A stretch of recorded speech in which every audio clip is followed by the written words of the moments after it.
Мен Аблакул кызы Салима окуу эстафетасын кабыл алдым.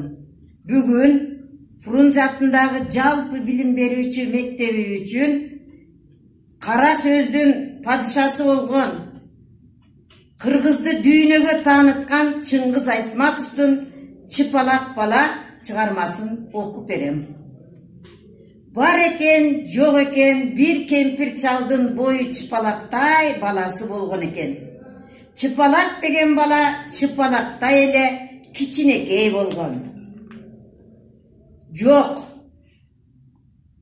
Элден мурун чыпалак баланы төө жеп коет. Чыпалак балтыркандын жалбырагына көлөкөлөп буктап калса, ошол жерде оттоп жүргөн төө жалбырак менен кошо аны аймап салды.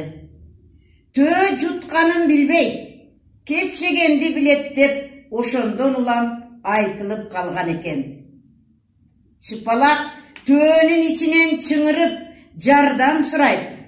Аны уккан абышкалар төөнүн курсагын жара тартып, баланы куткарып алышат. Анан карышкыр жутуп алганы андан да кызык. Суктугу да суктугунун азабын тартып, анан ыйлап жүрбөйбү? Бир күнү желип жортуп келатып, карышкыр чыпалакка жолугуп калат. Кедеңдеген сен кимсиң? Жалмап коеюнбу? Дейт карышкыр. Кой, антпе, дейт чыпалак. Өзүңө жаман, ит кылып салам. Ха, каткырат карышкыр. Карышкыр ит болуптур дегенди сага ким айтып жүрөт? Ушу кытмырдыгың үчүн жейм сени, деп карышкыр баланы жутуп коет. Жутуп алып эсинен чыгып кетет. Койлорго жакындап келатканда эле ичинен чыпалак кыйкырат. Эй, койчуман, уктаба, мен көкбөрү, коюңа кол салганы баратам. Карышкырдын айласы кетет. Жерге оналактайт, эки капталын кабат. Чыпалакка эмне? Ого бетер кыйкырат. Эй, койчулар, чуркагыла бери, ургула мени. Койчулар карышкырды кууп калат. Карышкыр куйругун кыпчып, качып жөнөйт. Кууп келаткан койчулар өздөрү айран таң калышат. Бул эмнеси? Бөрүнүн өзү качып баратат да, кууп жеткиле деп кыйкырып баратат. Карышкыр болсо эптеп качып кутулат. Бирок кутулганда эмне? Анын курсагы ач да.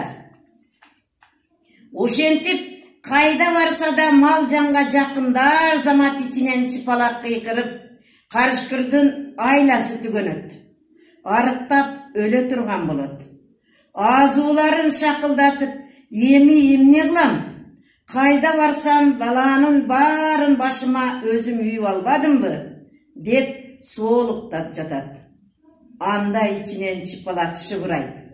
Ташматка бар, койлору семиз. Байматка бар, иттери дүлөй. Эрматка бар, койчулары уйкучу. Карышкыр уңулдайт. Айтканыңа көнбөймүн. Андан көрө адамга барам да ит болуп жалданып алам, дейт. Ошентип карышкыр ит болуп калган экен. Кана балдар, жомокту уктуңар. Эми мен ушул жомок боюнча силерге суроо берем. Биринчи суроо. Чыпалак бала кимдин баласы болгон? Экинчи суроо. Чыпалакты адегенде эмне жутуп алды? Үчүнчү суроо.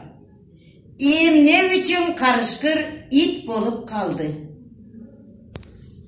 Эми мен ушул китеп менен кошо эстафетаны кийинки окурманга тапшырам.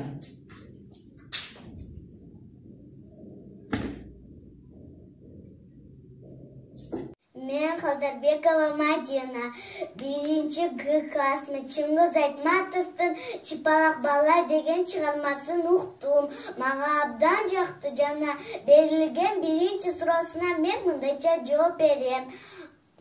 Бар экен, жок экен, иргери кемпир чалдын чыпалакта чыпалак баласы болгон экен. Мен Култаев Расул Чыңгыз Айтматовтың «Чыпалақ бала» деген чыгармасын уктум. Мага жакты жана экинчи суроого мен мындай деп жооп берем. Чыпалакты эң биринчи чөп деп жутуп алган. Мен Бектемирова Акылзада Чыңгыз Айтматовтың «Чыпалақ бала» чыгармасын уктум. Мага жакты. Мен берилген 3-чү суроого мындайча жооп берем.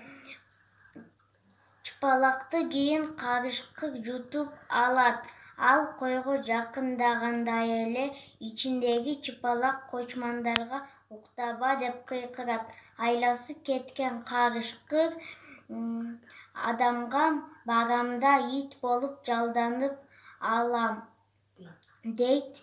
Ошентип эле карышкыр ит болуп калат.